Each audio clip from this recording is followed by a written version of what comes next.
In nomine Patris et Filii et Spiritus Sancti. Amen. Veni, Sancte Spiritus, repletuorum corda fidelium, et tui amoris in eis singem accende. Emite Spiritum tum et creabuntur, et renovabis faciem terrae. Oremus Deus, qui corda fidelium Sancti Spiritus illustratione docuisti, da nobis in eodem spiritu recta sapere, et eius semper consolatione gaudere, per Christum Dominum nostrum. Amen. Ave Maria, gratia plena, Dominus tecum, benedicta tu in mulieribus, et benedictus fructus ventris tui, Iesus. Santa Maria, Mater Dei, ora pro nobis peccatoribus, nunc et in hora mortis nostre. Amen. San José, nuestro Padre y Señor, santos arcángeles Miguel, Gabriel y Rafael, santos ángeles custodios, rogad por nosotros.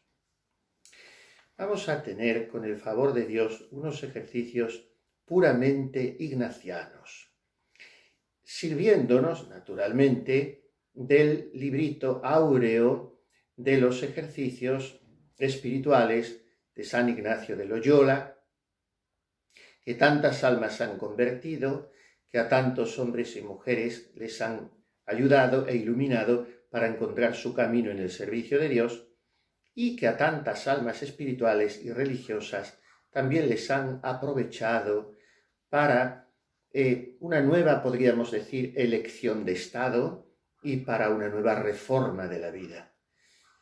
Vamos a servirnos, además del vademecum fundamental, ineluctable, que son los ejercicios de la propia mano de San Ignacio, que los escribió, ya sabemos, en la cueva de Manresa, después de su conversión, de uno de los llamados ejercitatorios, o sea, manuales para hacer los ejercicios espirituales, los mejores de los cuales, claro, son los que están más cerca de la fuente, los de los primeros jesuitas.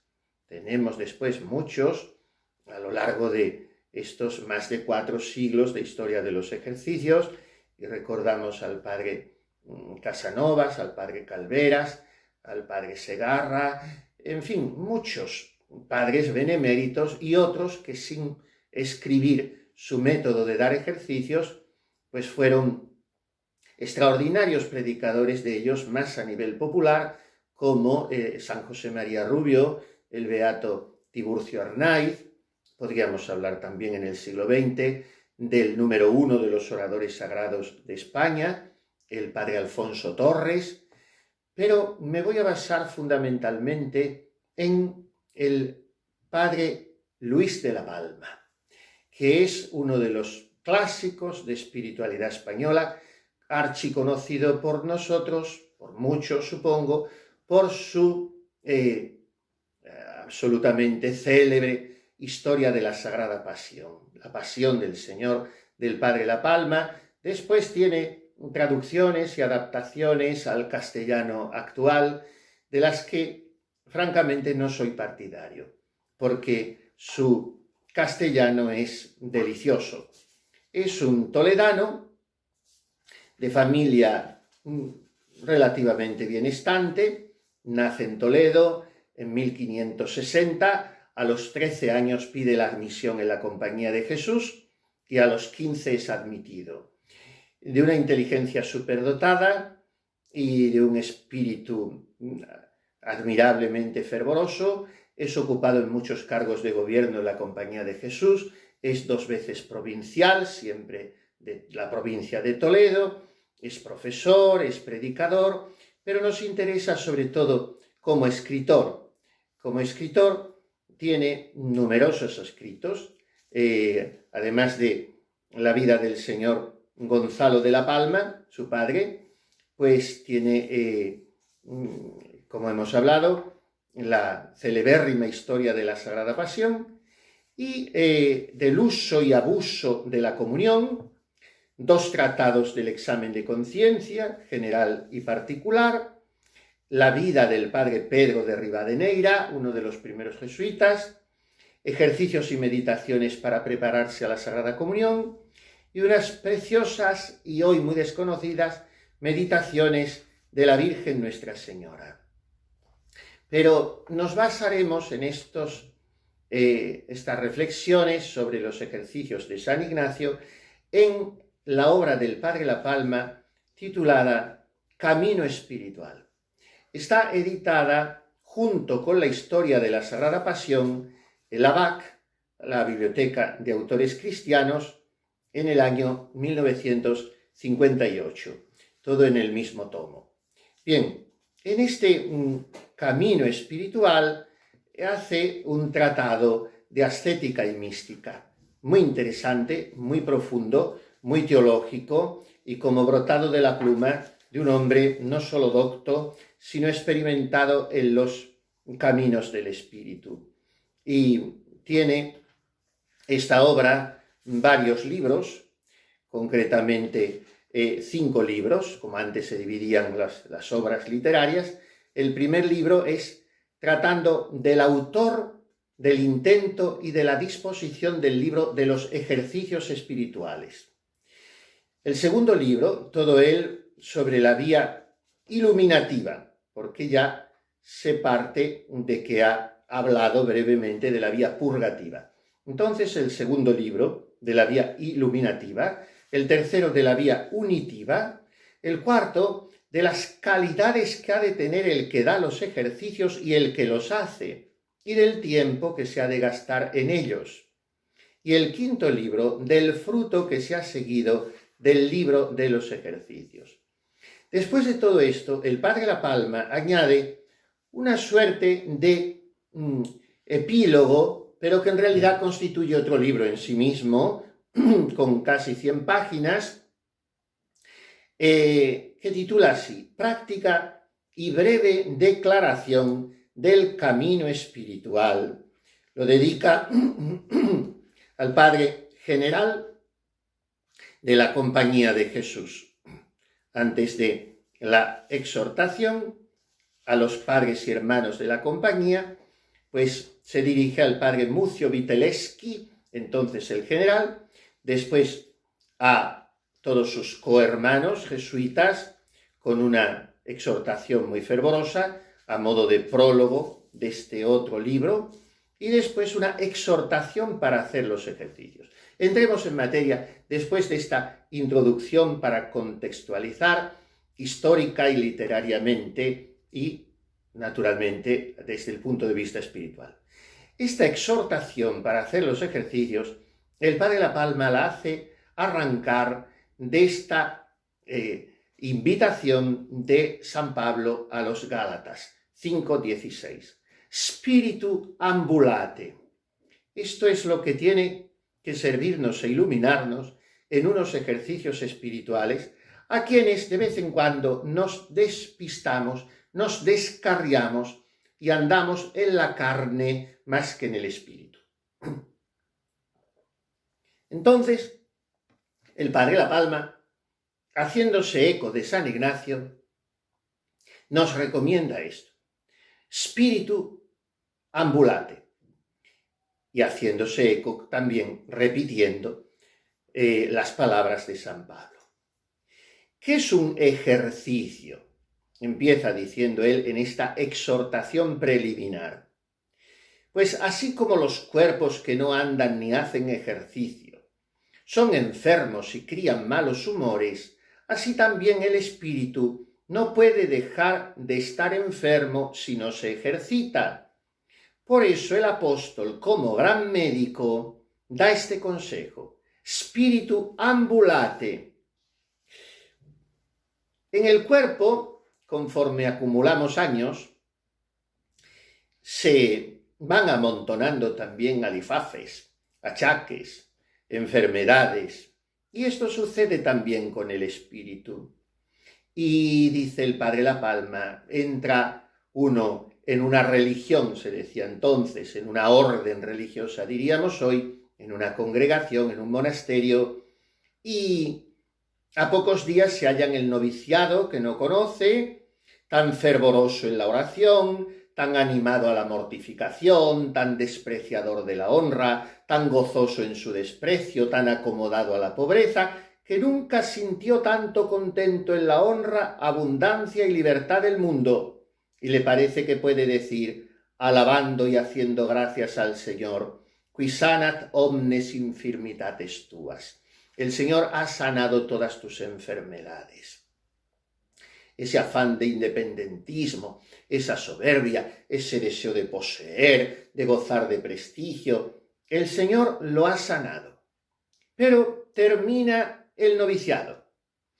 El religioso se va entregando a otros ejercicios que le encomienda la obediencia y poco a poco, sin saber por dónde ni cómo, se halla tibio en la oración, derramado en los sentidos, vivo en la honra, pretendiente de todas las comodidades, inclinado al deleite y regalo del cuerpo, quejicoso y murmurador, ambicioso de la honra en los puestos y en las ocupaciones, gobernando todas sus cosas por motivos humanos y nortes de la tierra, y tiene puesta toda su paz en la cortesía y buen término del superior, y que en sus ojos aquel solamente es buen superior que no manda sino ruega, y para rogar primero se informa qué quieres que haga contigo. Y dice el Padre La Palma, este espíritu, este hombre, este religioso, esta religiosa, esta alma, está enfermo, porque vive con desasosiego y dolor, y se halla indispuesto para el ejercicio y movimiento espiritual y para todas las ocupaciones virtuosas. Esta es la enfermedad, podríamos decir, de una progresiva, paulatina y casi imperceptible esclerosis múltiple que se va produciendo en esa alma y se van anquilosando sus huesos y se va inmovilizando. Entonces se ha dejado el mundo, pero no se han mortificado los afectos desordenados del corazón.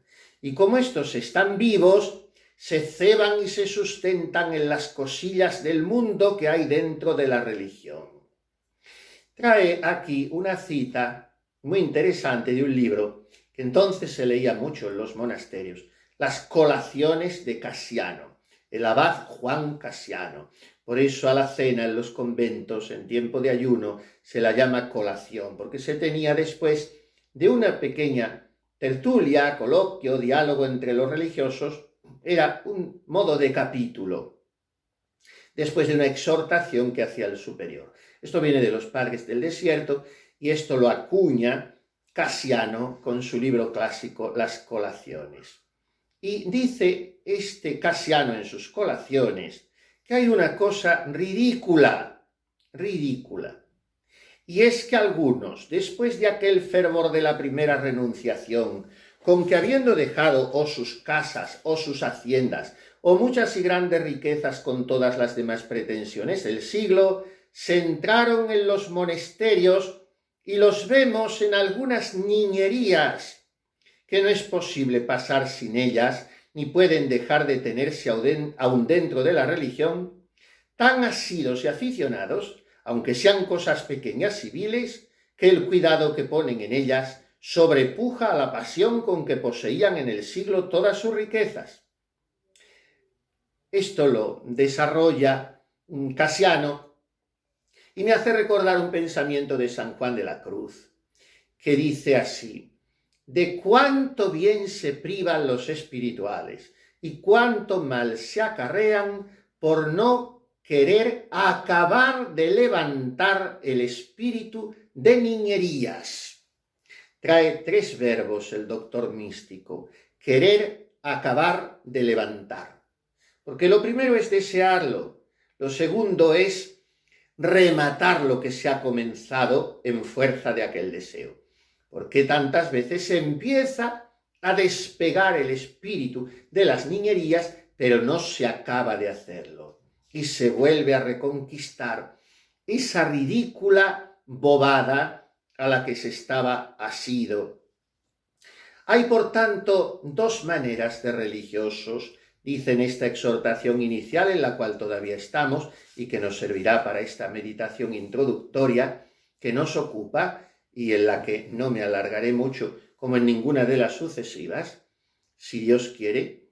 Sigue diciendo el Padre La Palma que hay 2 maneras de religiosos.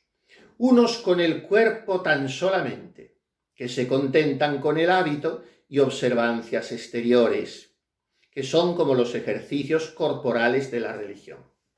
Otros, un segundo tipo de religiosos, también con el espíritu son religiosos. Y estos tratan de la oración, de la mortificación de las pasiones, del aprovechamiento en las virtudes.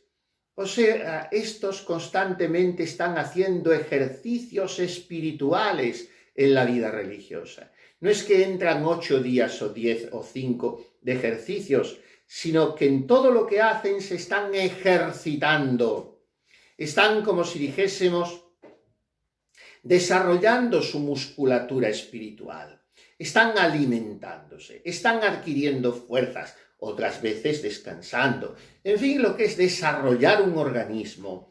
Este segundo tipo de religiosos lo hace. Los primeros no se ejercitan. Creen que por haber pronunciado unos votos que no cumplen con perfección o haber prometido guardar unas constituciones que no guardan o llevar un hábito que hoy tampoco llevan, son religiosos. Estos no cumplen el fin para que Dios los llamó. Y también dice San Buenaventura que hay 2 maneras de novicios. Dice él en su obra de Reformatione Mentis, de la reforma del alma o de la mente, que en latín mens mentis tanto puede significar mente como alma. Pues dice San Buenaventura: mientras el religioso aún no tiene deseo de entender y de tomar sabor en las cosas espirituales, sino que piensa que toda la religión consiste en las observancias exteriores, ese tal aún es novicio, aunque haya muchos años que tiene el hábito de la religión. Y es mucho de advertir que en la religión hay estos 2 noviciados. Uno para probar el novicio, y este dura hasta que promete obediencia y firmeza en la orden, la cual promesa se hace con palabras. Otro hay que dura hasta que el religioso de tal manera convierte en costumbre el estado y modo de bien vivir, que ya no solamente con palabras, sino también con las obras, promete permanecer firme y constante en la orden y en el cuidado de su aprovechamiento. Por otra parte, siguiendo siempre la música de fondo que hemos querido escuchar, San Pablo, Gálatas 5:16, spiritu ambulate et desideria carnis non perficetis, caminad en el espíritu y no queráis seguir los deseos de la carne. En la anotación primera a los ejercicios espirituales, San Ignacio de Loyola declara qué cosas sean los ejercicios y dice así: así como el pasear, caminar y correr son ejercicios corporales, de la misma manera, todo modo de preparar el ánima para quitar de sí todas las aficiones desordenadas y después de quitadas para buscar y hallar la voluntad divina en la disposición de su vida para la salud del ánima, se llaman ejercicios espirituales. Ha hablado San Ignacio de pasear, caminar y correr. Y esto se hace de nosotros a Dios. O sea, de nuestras afecciones desordenadas hasta la voluntad divina.